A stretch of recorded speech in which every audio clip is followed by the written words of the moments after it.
Do you see this beautiful waterfall? We built it in our backyard. Now, waterfalls are nice because they look good and they have a beautiful sound. But the problem is as you're coming close to a waterfall, you can't really stop yourself usually, and you go right over the edge. Now, let's think about people. Is it always safe to do what all the people around us are doing? No, certainly not. That would be like floating downstream where the water goes. When Shadrach, Meshach, and Abednego saw everyone around them bowing down to the golden image, they could have decided to bow down too. But that would have been very dangerous. It would have been disobeying God. So these men decided that they would rather die in a burning fiery furnace than disobey one of God's laws. Sometimes in bad situations, God might save us from going over the edge, just like this boat stopped just in time. That's what happened in our story this week. Now, you remember last week, King Nebuchadnezzar had a dream about a big statue with a golden head and a silver body and bronze skirt and iron leg and iron and clay feet. Today we will do something special in that we're going to have a treasure hunt. So in today's lesson, you're going to look for all the parts of the statue in the other story. At the end, we'll let you know where it is.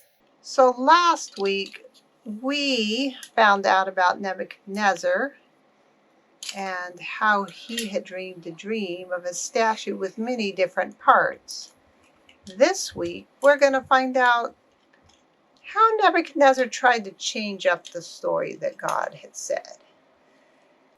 Nebuchadnezzar's idea was, I want it all to be me. This whole kingdom is never going to end, and it will be one huge gold statue with a golden head, just like my dream, but also a golden torso, a golden skirt, and golden legs, and golden feet. And just so that everybody knows that I am the king, I will ask them all to come and have like a ceremony to acknowledge that this is the truth. So they will all have to bow down. And so that's what he did. He called all of his different important people. And some unimportant people. And maybe some less important people. And he had them all come and stand at the feet of this mighty statue. And he sat there on his throne with his guards and more guards over here to make sure the people did what they said. And a great fiery furnace. And he told the people, okay, here's the deal, guys. I'm going to have some trumpets blown. And when I blow those trumpets, everybody's going to bow down. And they are all going to worship this image because this is our great nation and they should show their allegiance to it by worshiping it. And so that's what he did. He blew the trumpets. Doo-doo-doo-doo-doo. And all of the people bowed down to the statue, or almost all the people bowed down to the statue. When you get up close here, you see that there was 3 people that did not. It was our friends Shadrach, Meshach, and Abednego standing tall while everybody else bowed down. And the king noticed that there was some people over there that weren't bowing down, and he said, "Guard! Guard!" And the guard said, "Yes?" And he said, there's some people over there that aren't bowing down. Do you see them? They're right over here. And the guard said, let me get my sword so I can go get them. And he went and he got Shadrach, Meshach, and Abednego and brought them before the king. And so the king blew the trumpets again and he said, doo-doo-doo-doo. And Shadrach, Meshach, and Abednego did not bow down. And everybody else bowed down again because they knew that was the order. But Shadrach, Meshach, and Abednego, they did not do it. Nebuchadnezzar was really angry. And all the people around were trying to watch. They forgot all about the statue because they wanted to see what was going to happen. Nebuchadnezzar said, if you will not worship the statue, you will be thrown at once into the blazing furnace.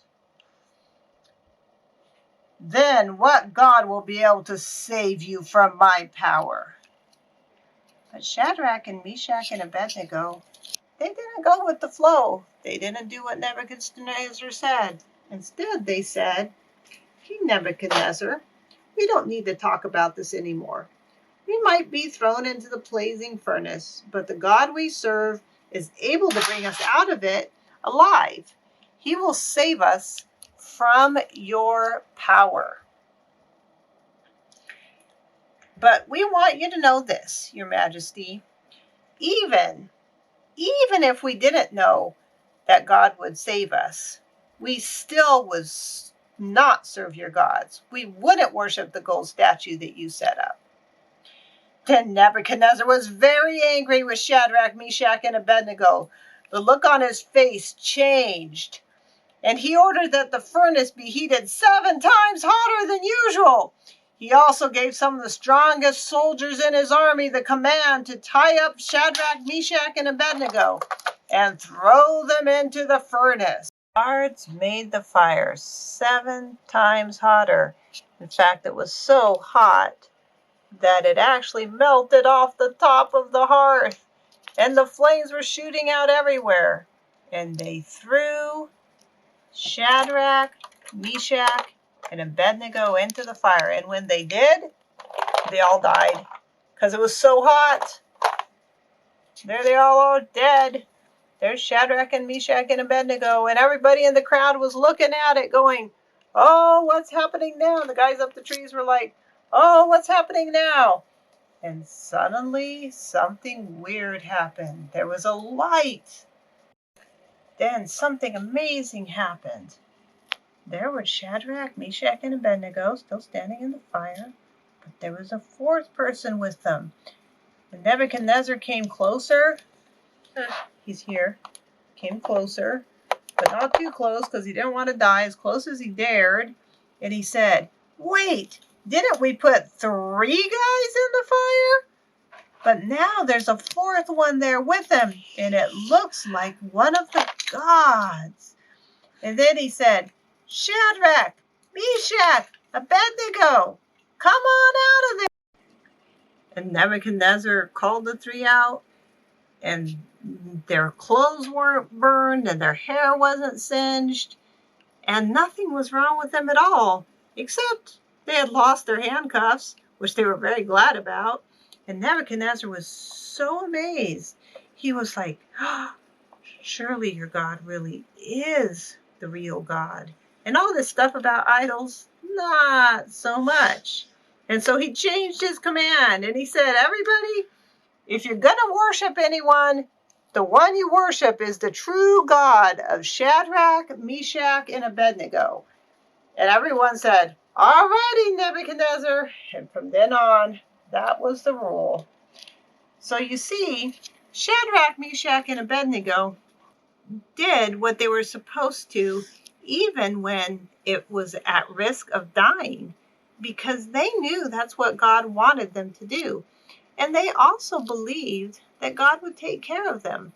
They believed in God so much that they weren't worried about the most powerful king on earth and his very hot furnace. What they were worried about is doing what's right. And I hope that each of you this week can think about, not about what other people do or about what other people aren't doing, but about what you're doing, and as if that is right with God. Because God always wants you to do what's right, and He knows you will be happier if you do. Our memory verse today is from Isaiah 41:13. For I, the Lord your God, will hold your right hand, saying to you, fear not, I will help you. Thank you very much, Kailua Keiki. I hope you have a great week, and we will see you again next week. Thank you. Bye-bye.